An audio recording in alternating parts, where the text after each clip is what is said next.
Hello and welcome to this brand new and a very exciting episode of Newsmakers. This show is special because today we are celebrating International Women's Day. Newsmakers is the show where we get on board such trailblazer personalities who have worked diligently in their field, and they come here and share their success stories because at Newsmakers we really aspire to inspire you. My dear lovely audience, I'm your host Simran, and since we are celebrating Women's Day, I am so honored and elated to bring to you two dynamic leaders of their industry on our platform today at Newsmakers. We have our first panelist, Mrs. Sonika Aaron. She's the founder and managing partner of Marching Sheep. We have Rashmi Yadav K, who's the executive director, Genius Consultant Limited. A very, very warm welcome to both of you on this platform of Newsmakers. Thank you so much, Simran. Thank you, Simran. It's a pleasure to have such dynamic ladies here with us today. I would like to begin with you, Sonika ji. My first question goes, you've been a leader. You've been into this industry. I would like to start with your leadership journey. How has it been? How have you been as a person, as a woman in this world which is so male dominated? How have you overcome these challenges? Have you reached to this level where you are just leading your, organization? That's a very interesting question. I have always believed that leadership is not a gendered construct. It's a neutral construct. So if I look back, I think I have always been myself. I have never, tried to behave like a man or espouse any of, as we would call, the masculine leadership traits. And I have found that just being myself has helped me a lot. Also, as I have gone through, see, all of us start our careers as freshers, and then we learn from our seniors, we learn from our managers, we learn from different people around us. And I was lucky that I learned from some great leaders on how to lead and groom people who work with them. And also, I learned from some leaders what not to do, right? So, when I started Marching Sheep, one thing was very clear that, anybody who works with me has to be happy doing what they are doing. Otherwise, there's no point. And I think when we keep that at the center of our journey, we are able to pull together the kind of practices which not only drive results, but also drive a culture where people are valued and they can be their authentic selves, just like I have always been myself throughout. Right. So, for example, if in my early years I was an introvert, I am an introvert still. But, for example, in the industry, being an introvert at times is almost seen as a weakness, right? This person does not speak in the team or does not contribute in the team. So this person must not be very capable or competent. Or if you have to make your presence felt, you need to go all out and network. So these are some attributes which, organizations or corporates or leadership sometimes expects of people, who they want to groom into leadership roles. But I was not that kind of a person. I was a different person, and yet I was able to showcase my contribution. I was able to showcase the difference I was making in an organization, and that was because I had my managers and leaders sponsoring me and backing me. And that is what I have learned as a leader myself, that each one of my team members is going to be different. I cannot push them to be a different version of themselves. So if somebody is an introvert, I have to create an environment and opportunities where that person can shine. If someone does not want to be a facilitator, but wants to be, let's say, more of a content person or more into creating adaptive learning techniques, then that those are the opportunities that this person will thrive on. And that is where I think magic happens. So for me, really, if I look at leadership, I would say that along a continuum of masculine traits and feminine traits, it's not just that only women can demonstrate feminine traits. The feminine traits of collaboration, empathy, emotional intelligence, vulnerability, taking people along.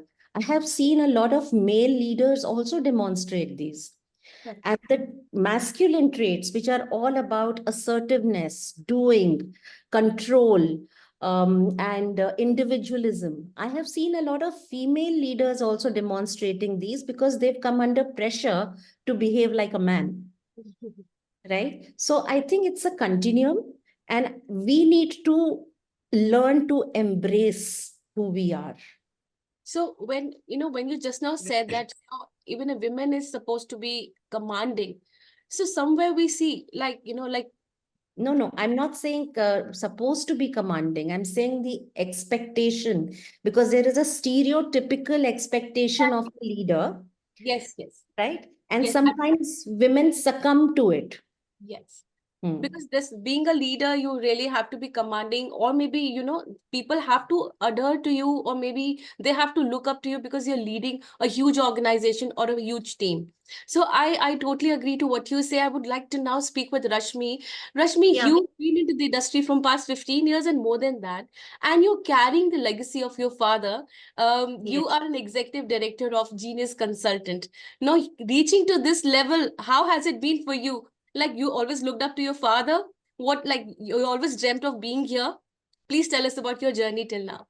Yes, I'll tell you. Thank you so much, Simran. First of all, inviting and making me a part of this, and showcasing my organization. So I would say that I started my career way back, in 2007. 17 years back. And it is my father's belief, and in Genius we believe that anything, if you give it in a platter, it's Mhm. not valued.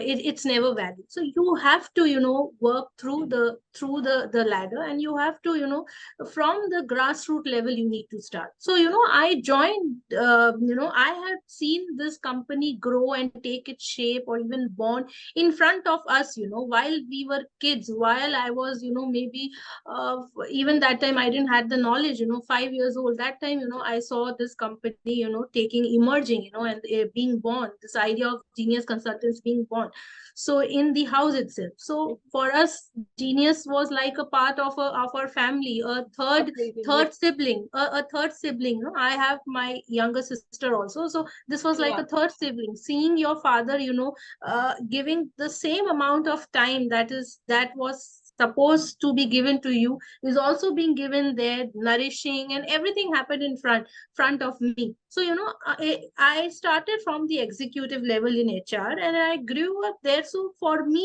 it has never been I have never looked down upon any role or any work in the organization. If you talk to me, that any work, that time, I had to learn everything, because everything is not given. You don't come, you are not made for a role. You have to learn. So Correct. so I have done that. So there is no qualms about it, and I'm never ashamed. So let's say, if you talk about, that whether, if you have to manage a paper or doing this, I have done everything. So I'm glad I could do that. And carrying my father's legacy, yes, that is a dream of every child, to fulfill the dream of their parent, and that is one of my dream too. So Wow. in doing this, if I'm able to achieve even 1% of what he has dreamt, I will be a winner in that. Wonderful. This is such a great thing to hear, that you've seen through, you've started, it's in the blood. Literally coming Yes, to this level, you started from scratch, from the tender years when probably you were 5 years. And I'm so happy that as a daughter, you are living your father's dream and you're reaching to this level. And there is so absolutely. much to achieve. And then I really wish that you go more bigger levels, higher levels, and you achieve everything in your life. There is a Thank you. lot that you and as because we are here on Women's Day, this is we all are Yes. just going to be talking about how women is doing so well in the industry, and there are times women are not even aware that they are so empowered. You need to just keep instilling in each other, look, you are, you have to believe in yourself. Now we know Sonika ji is a dynamic personality. Like, I've been just perpetual about it. You are such a great leader. You're leading a team of n number of people in your organization. Now, when I come here to this a very important question. Now, when a woman is on a maternity leave, what are the HR policies? These days, it's very, very important because women has to move out of the home. This comfort level they have to work. And when a child is born, it is very difficult for a mother to, balance both the profession. Inside her, she has that guilt. Oh, I have left my child. Now, how does HR help? How does an organization help her, get out of this guilt? Okay. So first of all, Simran, thank you for all the praise and the honor. I mean it. uh, but it's my job, so thank you, but thank you. So now, see, it's a there is no straightforward answer to this. Okay, so if I were to break this up a little bit, and I would also like Rashmi to add her, Yes. because it is a very it's a very uh, it's it, it's It's an very sensitive. yes, This it's an question is issue very sensitive. Yeah. which affects just about every woman who Yeah. decides to have a child, right? Yes. So, see, when I started my career almost 20 years back, nobody was even talking about diversity, equity, and inclusion, right? It was not even a part of an HR strategy. Forget about it being a part of a business strategy. It was much later. It was 2007, 2008 that, there was a lot of research which started coming out, and organizations started getting top-down mandates that hire women. Right? Okay. And at that time, maternity leave used to be just 12 weeks in India, right? Now, typically, a child nurses for at least 6 to 8 months, That's right? Now, what tended to happen at that time, rightly or wrongly, that a lot of women would proceed on maternity leave and they would not inform their organization of their plans. They would be all, as if they would come back after maternity leave, and many of them would not. And the organization would just get to know a day or a week before the maternity leave was supposed to end, which left the manager or the organization in a very tough situation. They had lost 3 months wherein they could have hired a replacement, etc. Now, here it was not that the woman was also at fault, because woman was also scared that if she revealed in advance that she would not be coming back, would the organization pay her for the 3 months of maternity leave? So it was all a very murky situation. So normally women tended to keep quiet. They would get paid for the 3 months of maternity leave, and then they would choose not to come back, and so on and so forth. Now, that perception that once a girl gets married or once a girl has a child, her priority will change. And therefore, she might or might not come back to work. She might or might not be as committed to work. She might or might not want to travel or take on challenging assignments, seems to have stuck, right? It's not easy for people to forget bad experiences, right? What has happened in the past. true. So now for us to break that becomes difficult. So when we say that now women are so empowered and women are breaking, I would really, while yes, we have moved the needle a little bit, I would really ask everyone to just sit back and ask yourselves that if we've really made so much of difference, where are all those women that we were hiring into from 2007, 2008 onwards? Then they should all have been in leadership positions. We should have had more women CMOs. We should have had more women CTOs. We should have had more women CIOs, more women CEOs, or more women sales heads. But we don't see them. right? That is because while the pressure was to hire and say that move the gender or the female representation from 5% to 10% to 15%, the entire ecosystem or the policy or the mindset was not getting addressed. Mhm. And an organization is a subunit of the society. Now, if the societal level, and India is a very diverse country, right? When we speak, some of us might have the privilege of growing up in a family where there has been no pressure from parents to take up a particular career because it will be easier for you to get married. You will not earn more than the groom, so it will be easier to find a groom, right? You will have a desk job, so your complexion will not go bad, right? So some of us might have had that privilege, but there are still people who do not have that privilege. So if we forget about metros and mini metros, and even in metros and mini metros, there are people.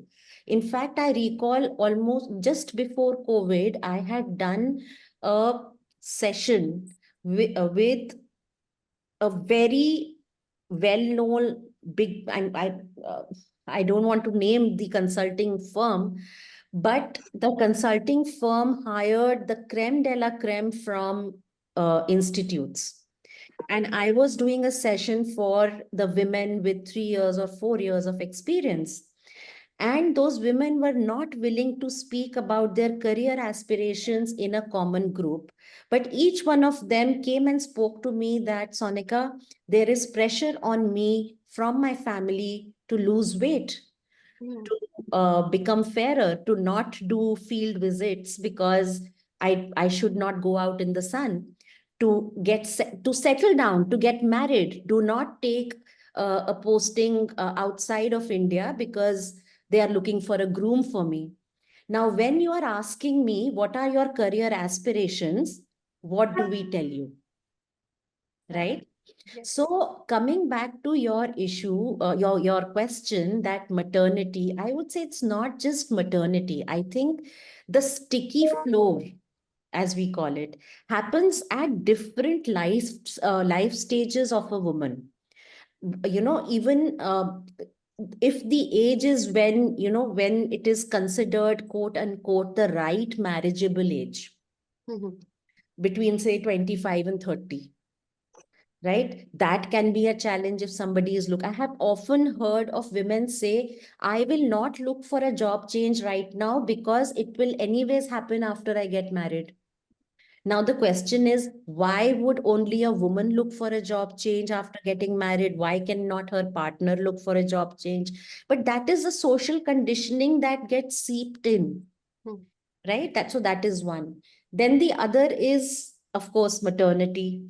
Then as the children grow, sometimes today people are choosing to have one child, two children, and then those class 10th and 12th exams, which are like super critical in our Indian education system. God knows why today nobody asks me my 10th uh, class 10th marks or 12th marks. Rashmi, had anybody asked you?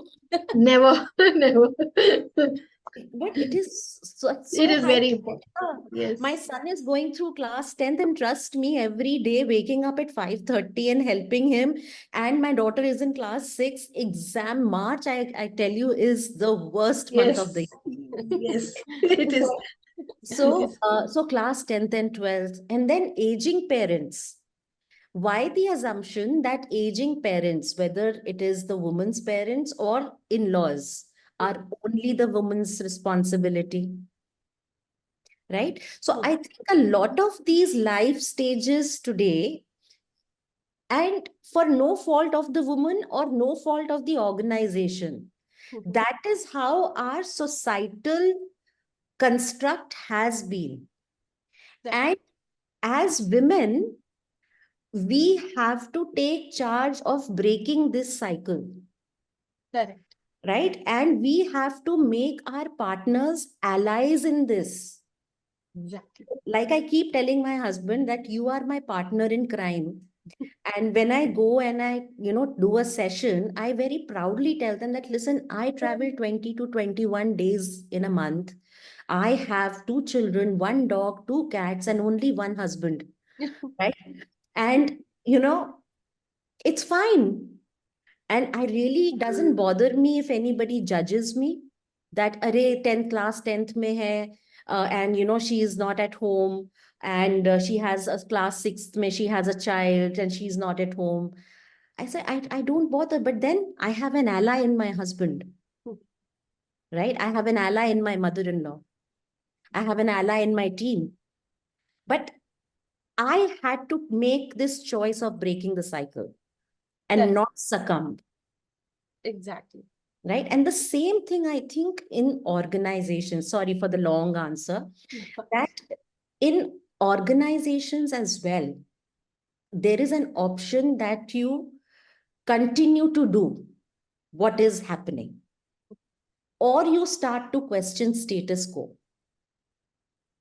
Why is it that when we come back from maternity leave, that we are given simpler roles? I want to travel, I want to continue being in sales, I want to have a challenging assignment. Not every woman takes, or wants to continue being mollycoddled. Don't take away that choice from them by assuming, Mhm. Exactly. right? So I think here there are two things. One, it is not an HR responsibility. Here every manager needs to be sensitized. Think about an organization which has 50,000 people, 10,000 people, 1 lakh people. HR cannot look at every case individually. So every manager needs to be sensitized, guidelines need to be in place on what are the options available when a person comes back from maternity or paternity leave, or let's say parental leave for that matter, right? Even a man might want to, spend time with the child. What if a man is a single parent? Correct. है ना? Mhm. So I think we need to change the way we are looking at things. The entire lens has to change. So I think this is the need of the hour, where we all need to change the perception. Every time we think that, if of course, if she's coming back from a maternity leave, and here my women friends who are watching us, who are going to watch this show maybe later or now, I would just want to tell you all that this is very important, that you have to have this self realization that you can do anything. Even if you've given a birth to a small child, you can revamp, you can be back in some time, and then you can start your career. You do not have to compromise on your profession. I would like to understand from Rashmi, what is your take on this, because I know that you also had something to give on this topic. Yes, definitely, Simran. See, I also started my career, 17 years back, and I'm married. I'm having two kids. Same, one of the kids is in class 8, and the one kid is in class 1. So there is definitely an age gap. So during that time, I would say, when I had married and I had kids, there was this concept of women empowerment, inclusivity, diversity, let's say, or caregivers, caretakers, care homes, these concepts are not there. So you also wanted to work, as a career. If you have had a good education, you have the qualification, you would like to work, you would like to take the next step. So we all have done, I have also done that. But in that, like like Sonika said, you need to have a support system in your house as well as in your office, because without that support system, for a woman, it is not possible, to have it all. I would say, you cannot have it all. There are adjustments and compromises. I would say there are no sacrifices, but there are adjustment and compromises. And many a times these compromises and adjustments are asked from the women. And in fact, women only adjust and compromise more, even if it is not asked from them. They are coming forward and they will compromise and adjust more.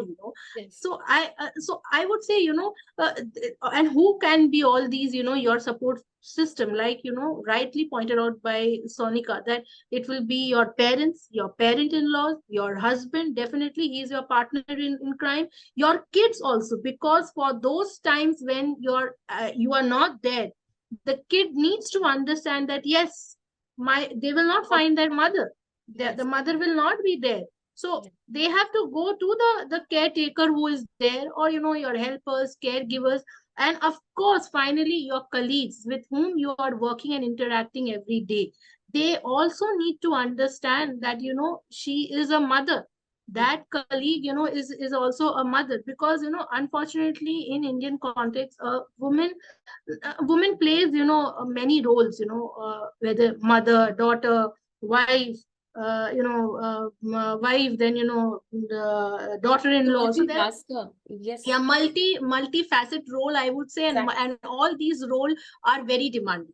They are so demanding that sometimes you forget that what is your demand also. You forget your demand Exactly. sometimes. Exactly. We So tend to absolutely forget us. Literally. yes, so that is a reason why Simran, this is very important. And secondly, it is very important that your partner has to be your close, but he has to work in tandem with you. He cannot be someone, or who will not, who cannot understand or cannot support, because after all, the family and the kids, it is both are raising, both are raising together. So your partner must know about your priority, your schedule, when you will not be present or when you will be present. So that is how I have done. I would say, these are the many facets how I have tried to manage, and till such time I have been successful. Pata nahi आगे क्या होगा, like she said. So this is how. And coming to your organization, where we are also an HR organization, and many women, we provide them maternity leave. They come back from the maternity leave, so that time we give them the chance again to start over again from where they left, or maybe you give them the chance, let them get settled down, understand, because it is very difficult for a mother, or a lactating mother, to come again, and again start over as she was performing, in aggressively. That is simply not possible. So there are customized schedules that we make for such kind of mothers who require that. So this is how we are following, and we have a very good, we have a very family kind of an environment in our organization. That is what we have made, so that we treat this as an extended family, so where everybody understands each other. There are divisions and departments. There's a team where people work. So and that's how the team, then we segregate the task, and the task is shared among all. So this is how we are doing, personally as well, and professionally. Of course, we have a long way to go. Like so Sonika said, the mindset needs to change, the society has to change at large. And basically, this has to start from the home itself.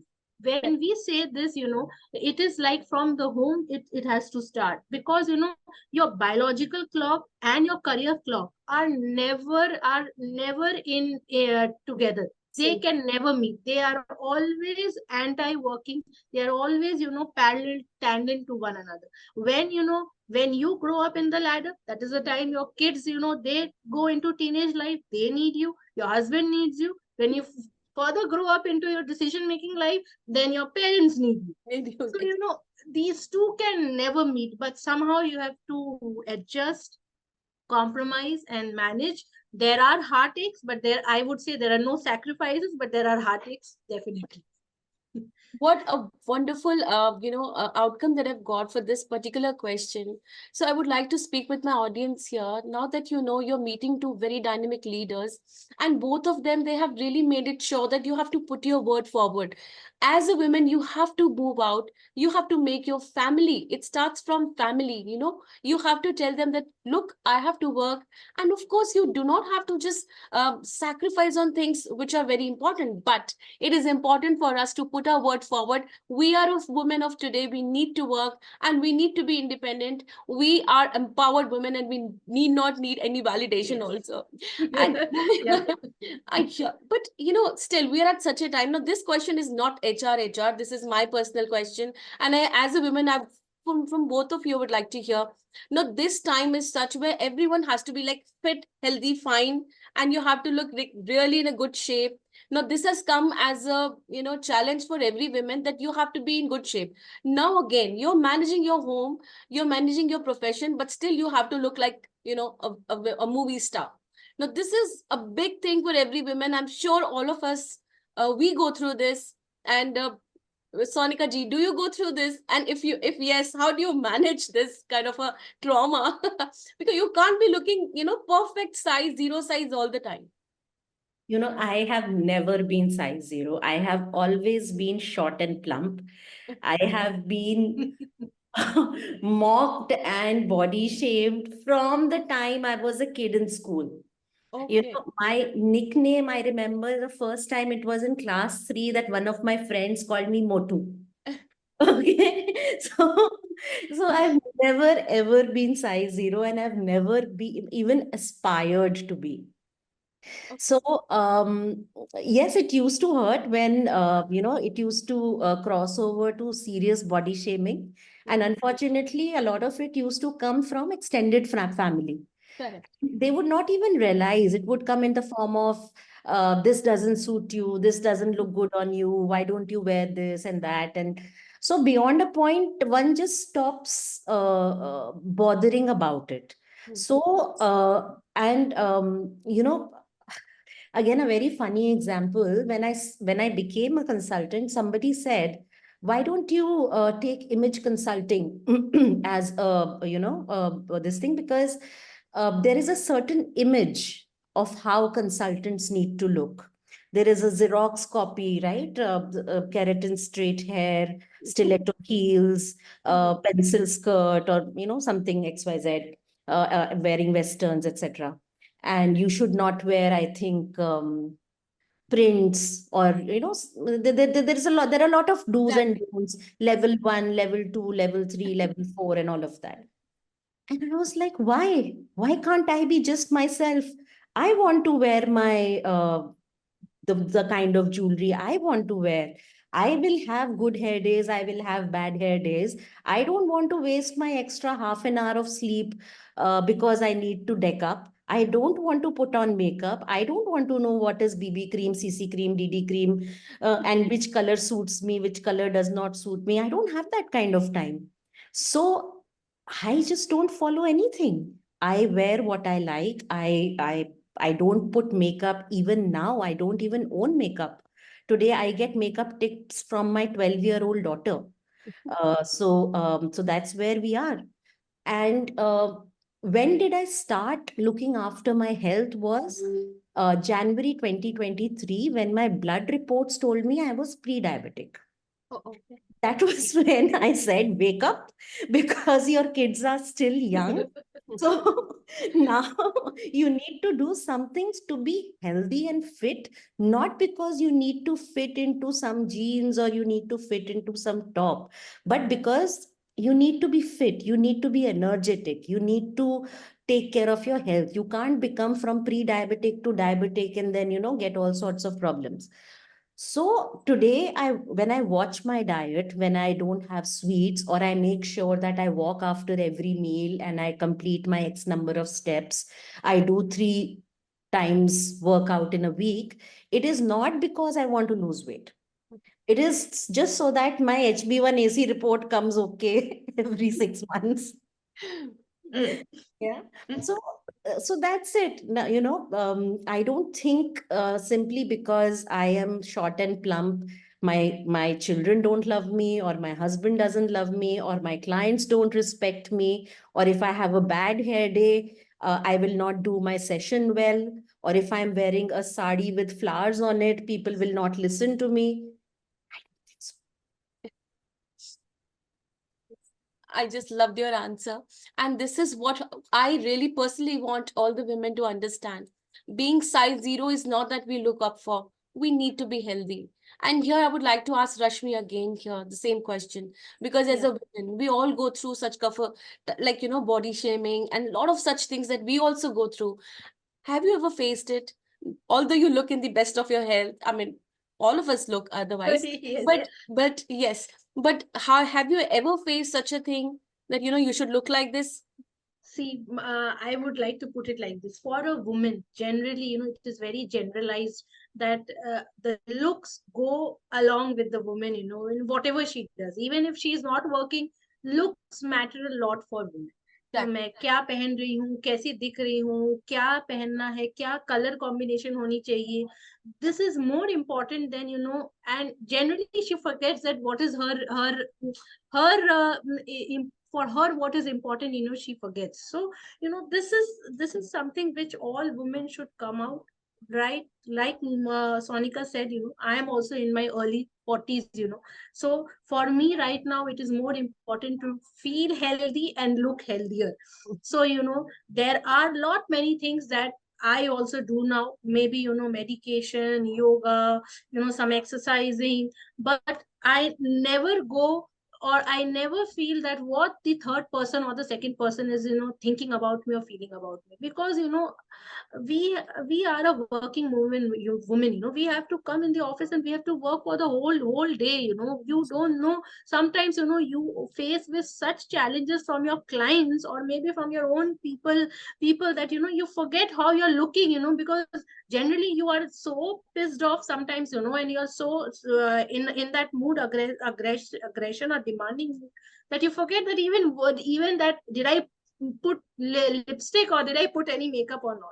So I would say for women, now, see, in today's world, I think looks are not that which matter a lot, other than if you are a personality of interest, where looks are the ones which help you to go ahead in career. It is of course important in those careers, but other than that, women should be more concerned about their health, about their well-being, and about their mental health. Exactly. Because the mental health is something which all the women go about, but that is something which is sidelined, and the women herself doesn't understand that what is happening. So generally she keeps on hiding behind that makeup that she puts. So I would say the three things which are more important now, other than the look, is the health and the mental health and well-being of the person. So this is where the focus should be, Sonika. Very, very true. I loved your answer. Yes, Sonika ji, you have And I just want to tell Rashmi, she does look younger. Yeah, of course. Yes, I would like to tell you here that when you told me that you have two kids, I was surprised because I really thought that you're still unmarried. No, please. So it's I so will take wonderful. that as a compliment. Yes, Thank you it so is a much. compliment. Yes, of course. So it's such a wonderful answer here. We've just got to know here that all that matters is your mental health. Yes, we need to be healthy. Like Sonika just told us, Sonika ji, that you need to know that, of course, yeah, it was an alarming situation for you कि अब मेरे को diabetes हो गया है. Now I have to go back to my routine. No, we would not want to reach to this problematic thing, but yes, we need to be healthy and we need to do everything because we are like हम कहते हैं कहा जाता है कि औरत शक्ति है. She is having, she works diligently throughout the day, right from the morning till the night. She's just running all through. So then Yes. your health is important. Take care of your health. Inside health is important. Your mental health is important. And to achieve this, anything to achieve this happiness, I think this goes without saying that we need to be happy every time because a happy woman can raise happy kids and have a happy family. So here, I also wanted to have lots of other discussions, but yes, we are constrained with time. I may want to have this, not doing this session as a TV session or a show session, but yes, as another session to be chit chatting. But since I have to just end it up here, thank you so much to both of you for for coming here on Newsmakers show. This is a special Women's Day special show, and I am so fortunate to be sharing stage with these dynamic ladies. And you have given me such important tips to follow. I'm going to follow them. And thank you so much to both of you once again. Thank you so much, Simran. It was a very mind and enriching discussion that we had. Got to know Sonika, got to know many things, and also came to know about you, Simran. Thank And both of you, Sonika, you have been a very vibrant, and Simran, you have been an excellent host. So thank you so much for making me a part of this. Thank you so much to both of my guests here. And here, to all my viewers watching me right now, I would like to say that here I'm signing off, but I promise that I will be back soon with yet another dynamic women who are going to showcase their story on the platforms of newsmakers. Till then, stay happy and stay blessed. See ya.